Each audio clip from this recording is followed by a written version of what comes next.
L'ICAM est une école d'ingénieurs généralistes, fondée il y a plus de 120 ans à Lille, qui a créé un site à Paris-Sénart en 2012.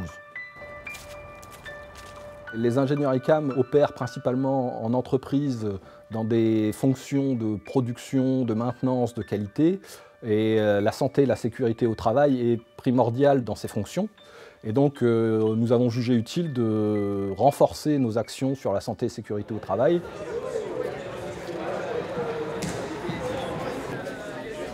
La CRAMIF et l'ensemble du réseau assurance maladie risque professionnel cherchent à intervenir toujours plus en amont dans les établissements pour développer la santé et sécurité au travail.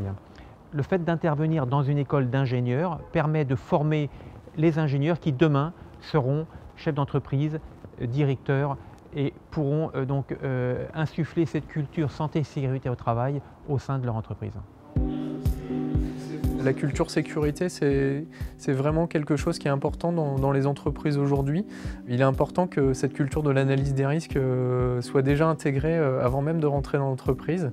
Et quand il s'agit de faire ses premiers cours de santé-sécurité, c'est assez naturellement qu'on s'est rapproché de la CRAMIF. On va passer 3 heures ensemble pour voir les enjeux de la santé-sécurité au travail.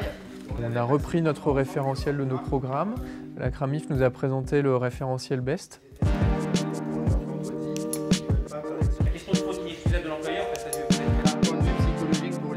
Ce qui est novateur, c'est d'être dans une démarche qui est sur l'ensemble de la scolarité des étudiants, de son accueil à l'ICAM jusqu'à sa sortie à l'ICAM, de la découverte de la santé et sécurité au travail jusqu'au management de celle-ci dans le monde de leur entreprise. Nous, on a vu un cas aussi pour le risque de chute.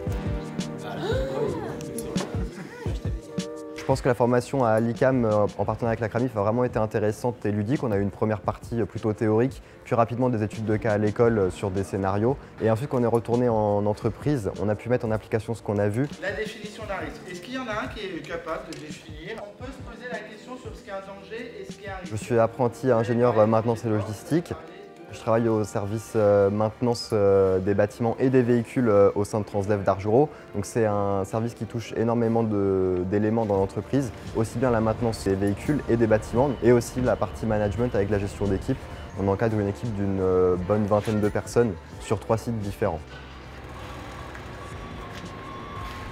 Bastien a eu différentes missions sur tout ce qui est la sécurité, aussi bien sur le parc de véhicules, les véhicules en eux-mêmes et aussi la sécurité des bâtiments. J'ai organisé une réunion avec différents corps de métier et différents niveaux hiérarchiques de telle sorte à ce que différents points de vue puissent être exprimés et faire de la sensibilisation à tous les niveaux.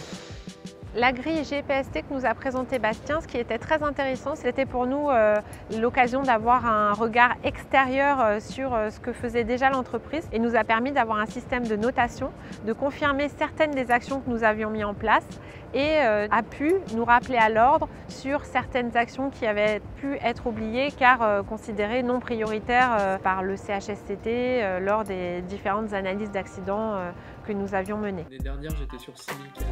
Il y a différentes manières d'évaluer les acquis et les compétences pour un étudiant. La manière privilégiée dans le cadre de la santé-sécurité, c'est de faire le bilan avec eux de leurs expériences en entreprise. Et on profite des rapports de stage, des soutenances de stage, des soutenances d'apprentissage aussi, pour vérifier que ces compétences qu'on a voulu leur apporter, ces savoir-faire, soient bien intégrés et bien réutilisés dans le contexte professionnel. Madame Cinétique. Ce qu'on peut tirer de ce partenariat, ça nous a permis donc d'élaborer des modules pédagogiques qui permettent d'être vraiment en interaction avec les élèves et de rendre le plus vivant possible cette matière.